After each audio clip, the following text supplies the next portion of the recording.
A very warm welcome to all our viewers. You're watching South Speaks. Through the next half hour, of course, we'll take you through all the latest stories and the top stories from the southern part of India. First up, we take you to Kerala.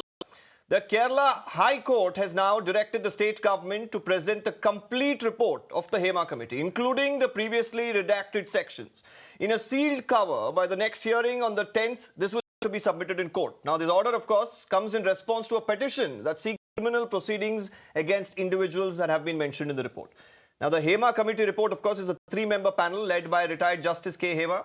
This was tasked with examining the working conditions of women in the Malayalam film industry, and more importantly, the committee's report released on Monday by the State Information Commission has revealed widespread abuse, even harassment faced by the women artists and technicians in the industry. Now, the findings, viewers, are supported by evidence, including audio and video clips as well. This also has WhatsApp messages. All of this has been compiled. The report has exposed really the existence of a mafia-like power group within the industry. And this is dominated predominantly, of course, by men who impose legal and unofficial bans on those who challenge their authority. Now, the High Court here has highlighted the serious nature of the report's findings, particularly the sexual exploitation and the harassment of women here. The court has emphasized there is a need to protect the vulnerable women and explore appropriate legal actions against the perpetrators. Now, given the sensitive nature of this issue and the reluctance of the victims to come forward publicly, the court has also involved the Women's Commission in the matter to really ensure that the concerns of these women are addressed effectively. So let's firstly listen to some of the reactions that are coming in. The Hema Committee report has gained a lot of traction, and now the question that is being raised is that the state government sat on the report for 4 years. What is the reason behind it? As a national channel, you should know this is only one state in the country which has shown the courage to constitute a committee. Several Me Too campaigns have happened in several states. No state has the courage to constitute a committee. This is the only one state has constituted a committee, and we have constituted ICC in all shooting sites, and we are working on the recommendations of the committee. How can we implement it?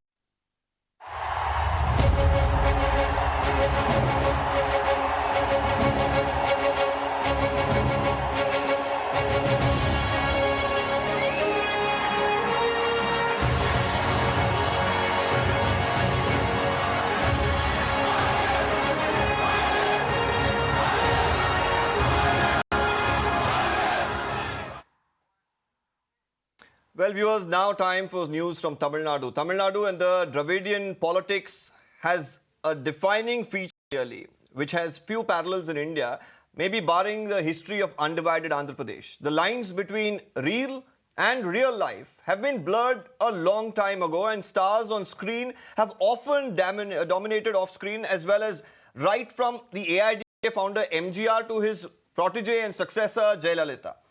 The super hit screen couple also went on to lead the chief ministers for over 20 years between them. While others may not have had the same level of success as MGR and Jayalalitha, they, of course, made an impact on the state politics in their own way. Be it the DMK founder Vijay or Kamal Hassan with his Makkal Needhi Mayam. Now the latest star to enter the political arena is Vijay Thalapathy. For his adoring fans, the Kollywood superstar unveiled the flag and the symbol for his political party, the Tamila Vettri Karagam. Today, of course, the two-colored maroon and yellow flag has been revealed. It has elephants on both the sides, a peacock surrounded by stars at the center, and will be seen prominently across the state as Vijay now gears up for the 2026 elections, viewers. In a true filmy style, Vijay has vowed to work for the betterment of Tamil Nadu and has claimed that victory is going to be his. But on South Speaks today, we ask, does box office success really translate into electoral success? And what does Vijay's entry mean for the political landscape of Tamil Nadu, viewers? Firstly, let's look at some of the visuals that we are getting today. Through the day, we've of course brought you all the updates as far as this particular development is concerned.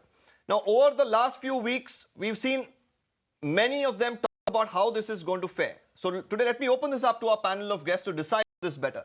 YG Madhuvanti, BJP leaders with us, Kovai Sathyan of the AIADMK, S. Harish Mohammad Ibrahim, political analyst, JBC Sriram, political commentator, all of them with us. I'll go across straight first to the AIADMK. Mr. Kovai Sathyan, uh, very interesting how, Vijay has chosen this. Couple of years to go for the Tamil Nadu polls, while we've seen, the dilly-dallying by Mr. Rajnikant, got his political entry, and eventually, of course, he said that he's not probably interested. On the other, we've seen the likes of Mr. Kamal Hassan. Right now, are all of them really looking at a political void that they're trying to fill? Is there space for a third political party in Tamil Nadu, or are they trying to usurp the position that the AIADMK and the DMK has? Good evening to you and as well as the fellow panelists. Our hearty welcome and wishes to Mr. Vijay. In a democratic nation, anybody who wishes to serve the public and the nation can be in politics and public life. And his entry into active politics is the most welcome one in a democratic nation. But as far as Tamil Nadu is concerned, it is a bipolar state. It has been decided by the Dravidian majors, AIADMK and DMK. Like you were saying that the person to taste larger than life success, he is one our founder, Puruchi Thalavar MGR, followed by and to a certain extent the scriptwriter, screenwriter of DMK, Mr. Karnani. Past which Tamil Nadu has not seen anybody who aspires to move from the movie world to politics. They could script success. They couldn't. There were many examples. Shivaji Ganeshan, Bhagya Raj, many more. And even the last one, Mr. Superstar, Mr. Rajnikant, they couldn't success. So movie is no more a stepping stone into politics in Tamil Nadu is concerned. The leaders have amply filled the void, so-called void. Edappadiya, who is a farmer, who started from the grassroots, and he is a general secretary, and he has become the chief minister.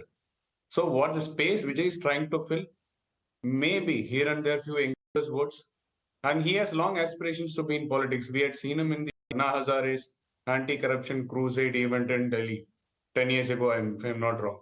10, 12 years ago, he was there to extend his support. He had political aspirations in his heart, and today he has taken a decision to plunge into active politics. We welcome him. But who will be more concerned and who is rattled is DMK. Because DMK, who runs dynasty rule in the name of democracy, the Prince Udaynidhi is also from the same industry of Kollywood, where Vijay hails from. So the natural first, both will be pitted against each other, wherein Vijay has a more clear lead in terms of popularity and image. So DMK is not happy, and the entire DMK segment seems to be rattled with this move. That's why the elevation of Mr. Udaynidhi Satyan, to on the one deputy hand, you chief say minister is put yourself for are some saying time. today's age and era in Tamil Nadu's politics does not, really open up any opportunity for film stars. On the other, you're saying, of course, Vijay has an edge over, Udaynidhi. So you're contradicting it, those two sentences there. It is a trusted leadership. As far as DMK is concerned, it is not a natural elevation. It is father, son, grandson, great grandson. That's why I use the word dynasty rule in the name of democracy. So Udaynidhi is waiting to be elevated as deputy chief minister, where on the other side you have Vijay. Both are aspiring to be in politics. So there has to be a comparison. There will be a comparison. Even the present chief minister M.K. Stalin tried his luck in the movies in his initial days, after which he has to wait for 45 years to be crowned as a chief minister, despite having the fullest support of his father Karnani. So the game has the political game in Tamil Nadu scenario is largely changed.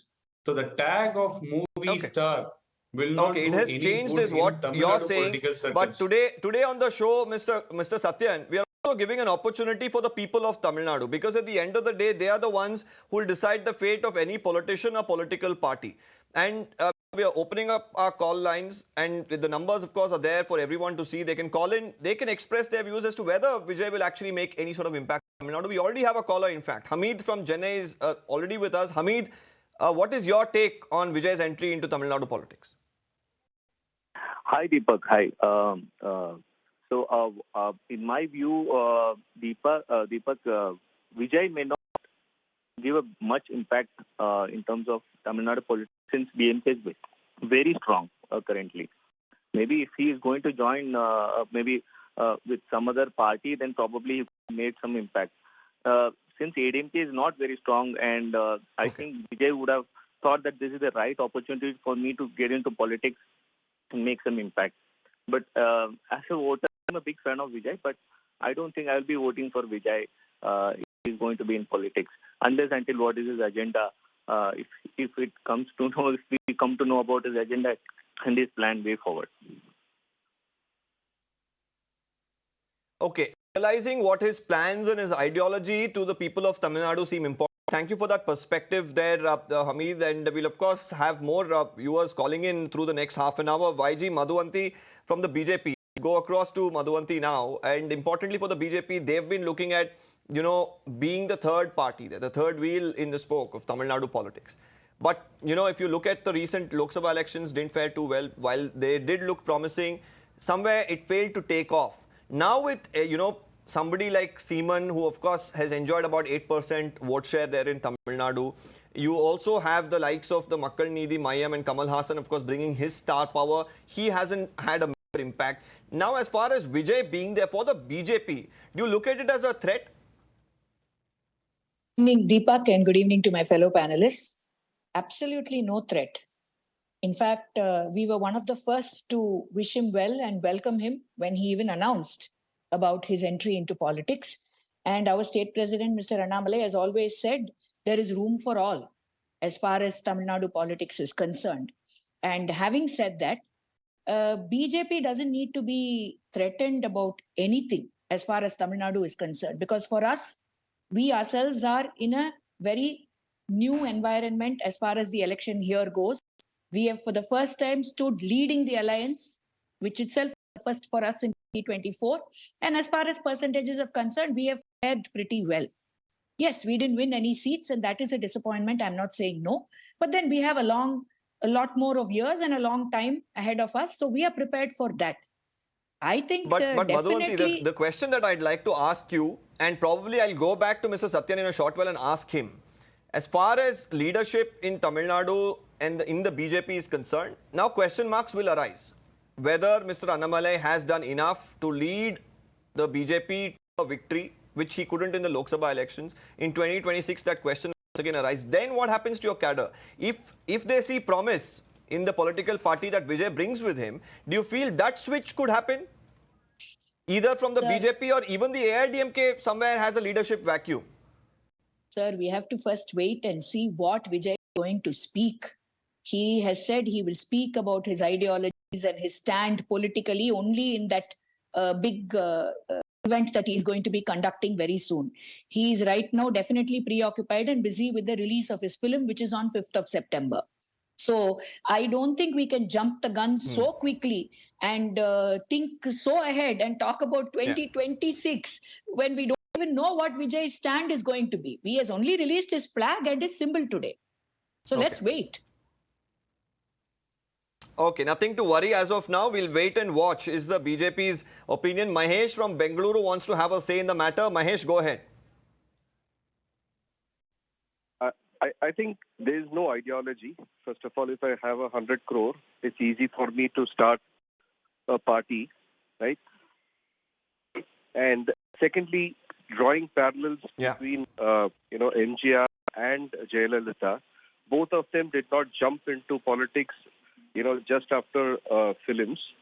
They were, deeply involved in politics out of it. Then is where they put their foot down in terms of politics. I think what Vijay is just doing is just another stunt.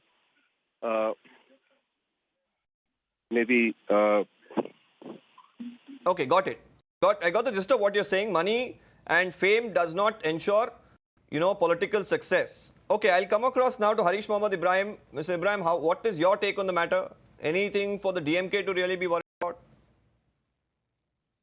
Good evening, Deepak and one and all. And first of all, there is no need of any lullaby about it because we welcome whoever starts the party in Tamil Nadu. We have an open hearts and arms to welcome each and every one of them. And number two, if DMK is going to be rattled, not at all, 0.01%, there is not even a single vote will from the DMK kit go to anyone who's starting a party, where be it Vijay or be it Vijay Khan, be it Kamal Hassan or be it whoever it may be. The only concern for now, the guy whose vote he is going to take back is, it is entirely belongs to ADMK kitty. And already after the crawling Edapadi sir, who has crawled behind the table, below the table, and got the CM position, as if Mr. Kovai Sathyan is stating that he got the position with the people's mandate. No, not at all. He got how he got the CM position, the entire world knows.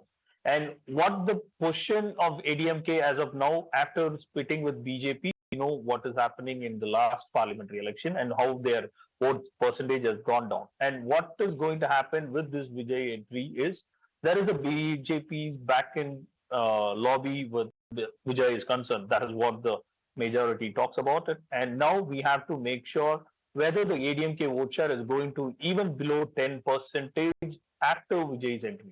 So for DMK is concerned, it is strong rooted ideology. It has a strong root power in entire booth level and entire 230 constituency. Even if you count for the Vijay's what is that? Makkal Peravai, he runs a charity organization before he ventured into politics. And all those, if you take the almost 50 to 60% of Vijay's fans would be belonging to the DMK party. So if he is going to believe in all those power and get into party political level, then we have to wait and watch, as Madam Madhuvanti rightly said, we have to wait and watch until he clears the air with his ideology, whether it is going to stand strong in Tamil Nadu, because even the highest of order like Vaiko, Thirumavalavan, and even they started a party and it has been almost 10, 20, 30 years and still they are not even able to compete with the other two Dravidian parties at major. But whether the concern here whose vote bank is going to shatter with Vijay's entry would be purely even the 2 or 3%. If he is going to get it in the first election, then it is automatically it is going to be from DMK kitty, which is almost it is getting decimated by the BJP's way of entering into Tamil Nadu, and even ADMK is the sole responsible for giving hand to hand along with them by making the BJP entry into Tamil Nadu until. So, Mr. Ibrahim, you are of the opinion that Vijay's entry will mean a loss to the BJP and the AIADMK, but no dent on the DMK. 100%, because it is an ideological party right from 1940s, still from the Justice Party 1910, and still now it is stood by the ideology. What does the ideology ADMK has? What does the ideology BJP has, other than the divisive nature? What does ADMK have? Any ideology which they what can if point, Vijay comes in with a parallel ideology? What if Vijay comes in with a parallel similar ideology and probably makes in certain tweaks that he believes that is good for the people of Tamil Nadu, and people start accepting that, then there is something to worry for the DMK as well. You can't just put the BJP and the AIADMK and the other parties there in a fix that only they need to worry. Not at all, Deepak. Mr. Ibrahim, I want you to very quickly, I have little time, I want to go to Mr. Sridhar as well, but I want you to comment on the aspect that Mr. Sathyan said, that Udayanidhi comes from the Tamil Nadu film industry as well, and now you have Vijay doing the same, so it will be a head-on fight between these two. Not at all, not at all. And he is not a dynasty politician like how MGR brought Jayalalitha. We know what kind of story is. I don't want to discuss it on national television because he can go with that lullaby and waterboutry. I don't want to go into it. But he is not, Mr. Udayanidhi Starling, he is not a dynasty politician. He went to the grassroots level at his age of 4 to 5, along with his grandfather, right? So he's not new to politics. Right from age of 5 to 6, he was there in Chepak and Triplicane along with his grandfather. Each and every election, he stood by there on the ground zero to gather the votes of a DMK party. So it is not that he comes straight away, jump into the Tamil Nadu's election foray, he is getting into it. Movie is just a way of medium for him to get into the politics. Mr. Ibrahim, very quickly, I'll bring in a caller as well, because many of them are wanting to comment on this today, because it's a day where, of course, he's launched his party, so hearing from the people is important. Srinivas is connected with us. Srinivas, go ahead. What do you have to say? Like Pawan Kalyan in Andhra Pradesh, he can become a tail to any political party. He may not conquer the chief minister post in Tamil Nadu, but he can become a tail to every DMK or AIADMK. This is our prediction. Because nowadays people are not attracting the political. Glamour is not working out in politics nowadays. They are seeing the good administrators. Okay, interesting that you're drawing this parallel of Vijay with Pawan Kalyan. It's interesting, and of course, he had a lot of perseverance. He waited patiently for his time, and it has come now. He's the Deputy Chief Minister. JVC Sriram, I want you to touch down upon various aspects. Now, many things, of course, have been commented upon politically by the parties, of course, who see him now as a rival. But looking at it on the sidelines, how much of an impact is he going to have? And what does he really need in terms of qualities to really, pull this through? Good evening, Deepak, and good evening to my panelists. And I want to just ask Mr. Arish, my very good friend, wasn't it your chief minister today that a few years back that neither my son, nor my son-in-law, nor anybody, daughter would enter into politics? Whose son is he? His son is a dynast.